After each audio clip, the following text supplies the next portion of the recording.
Byte movie review. ఈ movie 1 hour and 20 minutes తో YouTube లో అవైలబుల్ గా ఉంది. యాక్చువల్లీ ఈ మూవీ 1954 మూవీ. యాక్చువల్లీ ఈ మూవీ చూసేవాడిని కాదు. పోస్టర్ ఏదో కొంచెం ఇంట్రెస్టింగ్ గా ఉందని స్టార్ట్ చేశా. స్టార్ట్ చేసిన తర్వాత ఎందుకు స్టార్ట్ చేశానరా అనిపించింది.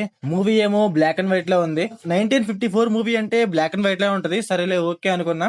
సరే మూవీలో స్టోరీ ఏమన్నా కొంచెం డిఫరెంట్ స్టోరీ, కొంచెం వేరే లెవెల్ లో ఉందా అంటే నో, చాలా అంటే చాలా రెగ్యులర్ స్టోరీ. యాక్చువల్లీ 1954 ఆ టైంలో ఈ స్టోరీ కొంచెం మంచి స్టోరీ ఏమో. క్లైమాక్స్ లో ఒక 2-3 ట్విస్టులు ఉంటాయి.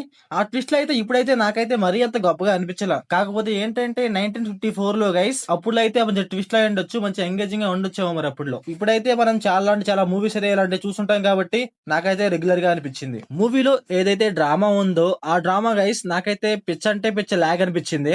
లవ్ అంటారు, మ్యారేజ్ అంటారు, గోల్డ్ అంటారు, పర్వతాలు అంటారు, అలాగే రివెంజ్ అంటారు. 3-4 కాన్సెప్ట్లు తీసుకుంటారు. వీటిల్లో ఏదాన్ని కూడా పర్ఫెక్ట్ గా చూపించరు. అలాగే మూవీలో 1 or 2 రొమాంటిక్ సీన్స్ ఉంటాయి గైస్. ఆ సీన్స్ అయితే కొంచెం పర్లేదులే, ఓకే ఓకే అనిపించాయి. ఆ మూవీలో రొమాన్స్ కూడా ఎలా ఉంటదంటే ఒక చిన్న గేమ్ లాగా ఉంటది.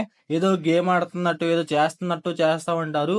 మనకైతే అందువల్ల ఓకే ఓకేలా అనిపిస్తది. ఇంకా మూవీలో క్లైమాక్స్ ట్విస్ట్ గైస్, ఆ ట్విస్ట్ అయితే నేను గెస్ చేశాను. మీరు కూడా సింపుల్ గానే గెస్ చేయగలరు. మనకి స్టార్టింగ్ నుంచి అర్థమైపోతా ఉంటుంది అనమాట ఈ ట్విస్ట్ ఎలా వస్తుంది అనేసి. అందువల్ల అయితే మనకైతే సింపుల్ గా అర్థమైపోతా ఉంటది. ఇంకా ఈ మూవీ ఫ్యామిలీ వాచబుల్ అంటే అక్కడక్కడ కొన్ని సీన్స్ అయితే లైట్ గా డిస్టర్బ్ చేస్తాయి. అందువల్ల అయితే చూడకూడదు. ఇంకా మూవీలో డైరెక్షన్, విజువల్స్ ఇవన్నీ గైస్ 1954 లో ఎలా ఉంటాయి అలాగే ఉంటాయి. సో ఓవరాల్ గా మూవీ ఎలా ఉందంటే నాకైతే మరీ అంత అనిపించలేదు. ఇది ఎలాగో ఓల్డ్ మూవీ కాబట్టి చూడపోయినా పర్లేదు, వదిలేయండి. చెప్తున్నాను జస్ట్, మీ ఇష్టం చూస్తారా చూడరా అనేసి. సో మీరు మూవీ చూసుకుంటే మీకు ఎలా అనిపించిందో కామెంట్ చేయండి. So thanks for watching.